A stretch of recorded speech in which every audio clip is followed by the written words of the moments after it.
Hello everyone, this is Joshua with Best Time Watching Clock Repair. Today I'm going to be showing you guys how to speed up and slow down your grandfather clock. So of course, every grandfather clock has a pendulum, and of course to adjust the accuracy of the pendulum to adjust the accuracy of the clock effectively, to speed it up, slow it down, there's just a little tiny nut at the very bottom of the pendulum right there. You can kind of see it right there. And of course, all you're going to want to do is take that little nut right there. And usually what I do is I try to hold the pendulums, make sure you're wearing some sort of gloves or something like that.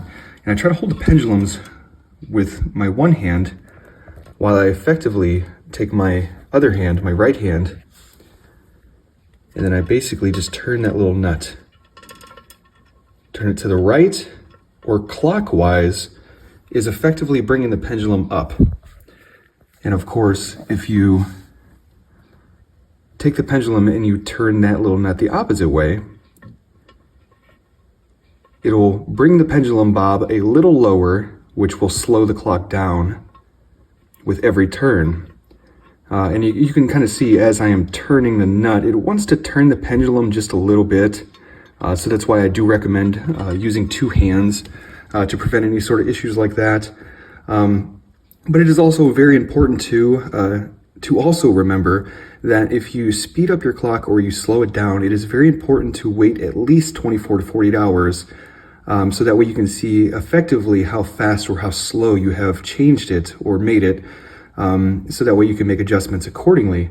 One of the hardest things is if you go to make adjustments and you make adjustments very soon after, like 4, 6, 12 hours after you make an adjustment, you may be effectively fighting yourself.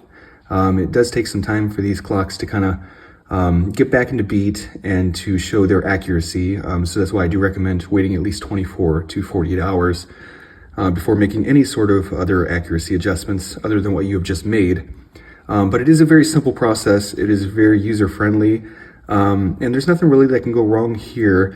Whenever you go to start the pendulum back up, of course, you can just give it the smallest little push there to kind of get it back into motion. You definitely don't want to go too far, I guess you could say, as far as the motion of the pendulum, just enough to get it started, so that way you don't get it out of whack as far as the beat error or anything like that.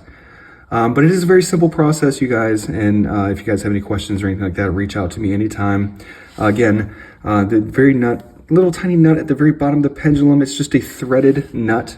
And again, turn it to the right or clockwise would be to bring the pendulum up.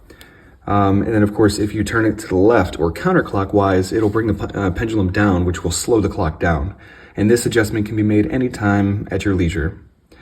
So I really appreciate you guys watching this video, and hopefully I was able to inform and give some information and give some confidence on this very simple process, but necessary process. Thank you guys, and I hope you guys have a good day.